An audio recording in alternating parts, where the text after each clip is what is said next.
अब से कुछ देर पहले ज़मान पार्क में साबिक़ वज़ीर आज़म पाकिस्तान इमरान ख़ान से एक बड़ी अहम मुलाकात हुई और ये जो टाइम है इस वक्त पाकिस्तान की सियासत में उस हवाले से और तायुनाती का मसला चल रहा है। अगर ये कहा जाए कि इमरान ख़ान की अपनी सियासत को लेकर और मुल्क की सियासत को लेकर ये सबसे अहम तरीन दिन और घंटे चल रहे हैं और हर गुज़रता लम्हा इम्पॉर्टेंट है, तो ये कहना गलत नहीं होगा। और इस मीटिंग के अंदर बड़ी अहम बातें हुई हैं। आर्मी चीफ जनरल बाजवा की जो जायदादें और उनकी फैमिली के जो एसेट सामने आए हैं, ना सिर्फ उनके हवाले से खान साहब ने बात की, अगले आर्मी चीफ के हवाले से इमरान खान साहब ने बात की, यहाँ तक कि army chief general Qamar Javed Bajwa ने एक तकरीर की है। उनका फेयरवेल खिताब था, कौम से ये खिताब जो है बराह रास्त नशर किया गया, कौम ने सुना। उसमें एक फॉल्स नैरेटिव, जाली बयानिए की बात की उन्होंने, जिसका बाज़ाब्ता तौर पर हमारे साथ होने वाली इस मुलाकात में इमरान खान साहब ने जवाब दिया है। तमाम चीज़ों पर से पर्दा हटाया है और बहुत से मामलात वाज़े कर दिए हैं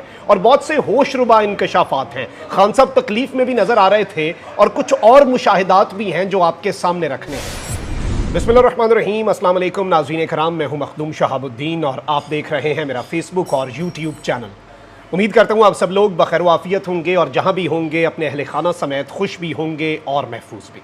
नाज़रीन कराम, मुल्क में और पाकिस्तान के सियासी हलकों में, यहाँ तक के दिफाई हलकों के अंदर भी तायुनाती की गूंज है। और वैसे तो एक 22वें ग्रेड के अफसर की तायुनाती है और 22 करोड़ अवाम जो है वो तज़ब्ज़ुब का शिकार है, होना नहीं चाहिए कॉन्स्टिट्यूशन के मुताबिक भी, लेकिन ग्राउंड रियलिटीज़ यही हैं। हमारे यहाँ इस्टेब्लिशमेंट एक हकीकत थी और आने वाले सालों में हकीकत रहेगी भी। बेशक ये पॉलिटिकल होने का फैसला कर लिया है, लेकिन ये लंबा प्रोसेस होगा, ये कोई एक बटन नहीं होगा कि ऑन ऑफ हो जाए। खान साहब से हमारी मुलाकात हुई है, बड़ी अहम मुलाकात थी और ज़मान पार्क में तफसीली नशिस्त और इतने अहम सवालात, इवन जो मैंने खान साहब से सवाल पूछा वो बड़ा अहम था। और खान साहब से मैंने पूछा कि ये जो छठा नाम आया है लिस्ट के अंदर, पहले 5 नाम थे, फिर जरदारी साहब गए और जरदारी साहब ने मुलाकात की और एक जरदारी सब पर भारी तो नहीं पड़ने वाला और एक तीर से 2-3 शिकार के जनरल फैज़ भी सुपरसीड हो जाएं, इस पर भी बात हुई। सबसे पहले मैं आपको एक एक करके चीज़ें बता देता हूँ। जो तायुनाती है उस हवाले से खान साहब ने ये बात बड़ी वाज़ेह की कि नवाज़ शरीफ को कोई हक नहीं जाता कि वो इस सारे मामले के अंदर तायुनाती करे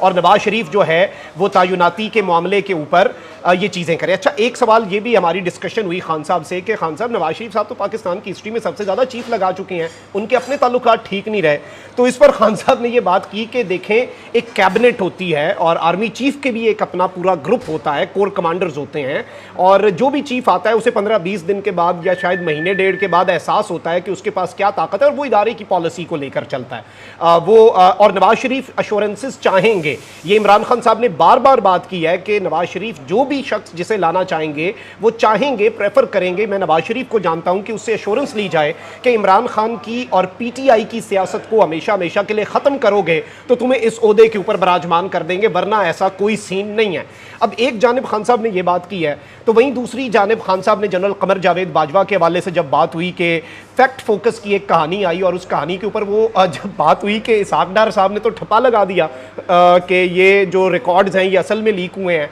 तो इस पर खान साहब ने एक कहका भी लगाया और इस पर जब सवाल पूछा कि शहबाज शरीफ साहब कहीं इस पर तहकीकात तो नहीं करेंगे, तो हंस पड़े और सभी हंसते रहे क्योंकि शहबाज शरीफ साहब कैसे हो सकता है कि तहकीकात करें। लेकिन खान साहब ने सार्केस्टिक होकर एक बात ज़रूर की और तंजन उन्होंने कहा कि नहीं, मैंने वो स्टोरी देखी है और बड़ी मेहनत की है 6 सालों में, और ये तो अभी एसेट्स जो हैं ये उनकी अहलिया के और उनके बहू के हैं जो सामने आए हैं, उनके अपने नहीं आए सामने, और ये डिक्लेयर्ड एसेट्स हैं, यानी कि इससे भी ज़्यादा एम्पायर जो है वो हो सकता है। एक जानिब ये सारी चीज़ें, वहीं दूसरी जानिब कुछ और मामलात पर, इकॉनमी के ऊपर, मुल्क का जो बेड़ा गर्क हुआ है और इवन इलेक्शंस पर। अब ये जो इमरान खान है, मैं आपको ये बता दूं कि मैं ज़ाती तौर पे, क्योंकि हम जब सहाफ़ी भी आपस में बैठते हैं, सहाफ़त भी तज़ब्ज़ुब का शिकार है, सियासत भी तज़ब्ज़ुब का शिकार है। इवन मेरी पीटीआई की बड़ी सीनियर लीडरशिप से, खान साहब की आप उन्हें किचन कैबिनेट कह सकते हैं, उनसे भी मुलाकात होती है, वो भी परेशान है। तो आई वॉज पर्सनली एक्सपेक्टिंग कि इस टेंस टाइम के अंदर इमरान खान साहब जो हैं वो परेशान भी होंगे या फिर इवन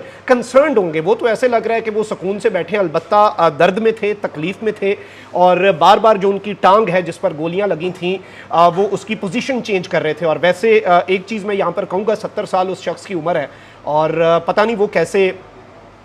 इस तरह से बैठा और बैक टू बैक मीटिंग्स चल रही हैं। मेरे बाद मौलाना तारिक जमील साहब आए, उनसे भी बड़ी अच्छी सलाम दुआ हुई, उनसे भी मैं मिला और उन्होंने इमरान खान से फ़ौरन मीडिया आ रहा है हमारे साथ मुलाकात और बड़ी तफसीली और तवील टाइम दे रहे हैं खान साहब, और उसके साथ ही साथ तकलीफ में मैंने उन्हें देखा फिजिकली, लेकिन मेंटली इमरान खान ऐसा आसाब की जो जंग है वो तो लीड कर रहे हैं। अच्छा, सदर मुमलिकत वाली बात भी उन्होंने की कि सदर मुमलिकत मेरे मशवरे के अलावा कुछ नहीं करेंगे, वो मेरे साथ मुशावरत करके करेंगे। शहबाज शरीफ एक इश्तिहारी भगोड़े से मुशावरत कर रहा है, तो सदर मुमलिकत जो है वो बाज़ाब्ता तौर पर, मैं पार्टी का सरबराह हूँ, जिस पार्टी ने सदर मुमलिकत को सदर बनाया वो मेरी पार्टी का हिस्सा रहे हैं, तो वो मेरे से मशवरा ज़रूर करेंगे। अब army chief general Qamar Javed Bajwa ने जो बात की कि जाली बयानियां बनाकर हिजानी कैफियत पैदा की गई, अब इससे राह फरार इख्तियार की जा रही है, इस चीज़ को बाज़ाब्ता तौर पर अलबत्ता जनरल बाजवा ने और भी काफ़ी बातें की, और 44 साल उनका मिलिट्री का जो करियर है वो ख़त्म हो चुका है ऑलमोस्ट, चलें कुछ दिन तो रहते हैं जनरल कमर जावेद बाजवा के, और 6 साल तक जनरल बाजवा, 3 साल नवाज शरीफ ने उन्हें अपॉइंट किया, फिर 3 साल इमरान खान साहब ने रीअपॉइंट किया, और उन्होंने जो तकरीर की उसमें उन्होंने ये भी बात की कि सेलेक्टेड की बात भी हुई, इलेक्शंस के हवाले से बात हुई, ये नहीं होना चाहिए, हर शख्स सेलेक्टेड होता है, लेकिन इन्होंने ये जो झूठा बयानिया है उसकी बात की, फॉल्स नैरेटिव का जो लफ्ज़ है वो इस्तेमाल हुआ आर्मी चीफ यानी कि सिपा सालार जनरल कमर जावेद बाजवा की तरफ से। और इस सब के ऊपर मैं आपको ये बता सकता हूं कि इमरान खान साहब ने बड़ा खुलकर रिस्पॉन्ड किया। इमरान खान साहब ने कहा कि ये क्या तुक बनती है फॉल्स नैरेटिव वाली, ये बात करने की कोई तुक नहीं बनती थी, क्योंकि अगर मेरा नैरेटिव फॉल्स है तो वो जो साइफर आया है उस साइफर के ऊपर यही चीफ थे, यही जनरल बाजवा थे, यही ज्वाइंट चीफ थे, यही army chief, air chief, navy chief, DG ISI, ये सारे बैठे, इन सब ने डिमार्च करने का फैसला किया, यानी कि उस साइफर में कुछ गलत था तो अमरीकी सफीर को बुलाकर एहतजाज किया गया। और अगर मेरा बयानिया झूठ है, फॉल्स नैरेटिव है, तो सदर मुमलिकत ने वो साइफर जो है वो नथी करके एप्लीकेशन जो है और जो एक रिक्वेस्ट है वो ऑनरेबल चीफ जस्टिस को भेजी हुई है। चीफ जस्टिस उस पर तहकीकात करवाएं और मुझे झूठा साबित करें और मेरे बयानिए को झूठा साबित करें। इस तरह कहने से तो मेरा बयानिया जो है वो फॉल्स नैरेटिव नहीं हो जाएगा। और इस सब के अंदर ये कल विदाई खिताब था जनरल बाजवा का, इसमें उन्होंने और भी बहुत सी बातें की कि साबका मशरिकी पाकिस्तान फौजी नहीं बल्कि सियासी नाकामी थी और सियासतदानों की नाकामी थी। फौज के ऊपर उन्होंने बात की कि फौज ने अब ये फैसला कर लिया कि उसने पॉलिटिकल रहना है, फौज ने अब सियासत से किनारा कशी की राह जो है वो इख्तियार कर लिया, यानी कि इससे पहले, और ये बात वैसे अगर वो कहते हैं कि फौज आज तक सियासत में कोई किरदार अदा नहीं किया फौज ने, तो ये बात हजम नहीं होनी थी क्योंकि रहा है किरदार। अब यहाँ पर खान साहब ने एक चीज़ तो वाजे कर दी, इसके साथ ही साथ मैं कुछ नुकात हैं इस मुलाकात के वो आपके सामने रख देता हूँ। इमरान खान साहब से हमारी जो मुलाकात हुई है इसमें उन्होंने मुल्क को होने वाले मुआशी और सियासी नुकसानात पर भी बड़ी तफसीली बात की। इमरान खान ने इस मौके पर यह भी कहा कि आर्मी चीफ की तैनाती मेरिट पर होनी चाहिए, लंदन में बैठा मुजरिम कैसे आर्मी चीफ लगा सकता है। उनका कहना था कि पसंद का आर्मी चीफ लगाने का मकसद सिर्फ तहरीक इंसाफ को नुकसान पहुंचाना है। सदर आरिफ अलवी आर्मी चीफ लगाने से पहले मुझसे तफसीली मुशावरत करेंगे, मुझे किसी भी इदारे से कोई इख्तलाफ नहीं है। उन्होंने कहा कि रिजीम चेंज से पूरे मुल्क का मुआशी नुकसान हुआ, मुल्क में कानून की हुक्मरानी लानी है, अवाम का सियासी निज़ाम से एतबार उठता जा रहा है, इलेक्शन आज हो, कल हो, अगले साल हो, अक्टूबर में हो, साफ शफाफ होने चाहिए, फौरी हो या जब भी हो, तहरीक इंसाफ को अब कोई नुकसान नहीं है। इमरान खान साहब ने कहा कि अगर कुछ हुआ तो मैं अवाम के पास जाऊंगा, अवाम तहरीक इंसाफ के साथ है। 26 नवंबर को पाकिस्तान में सियासत का क्लाइमैक्स होगा, यानी कि दी एंड जो है वो इमरान खान साहब कह रहे हैं कि 26 नवंबर को होगा। इमरान खान साहब ने अमेरिका के वाले से भी बात की और एग्जैक्ट अल्फाज उनके ये थे कि हमने बराबरी की सतह पर ताल्लुकात रखने हैं और हमने दोस्ती करनी है, लेकिन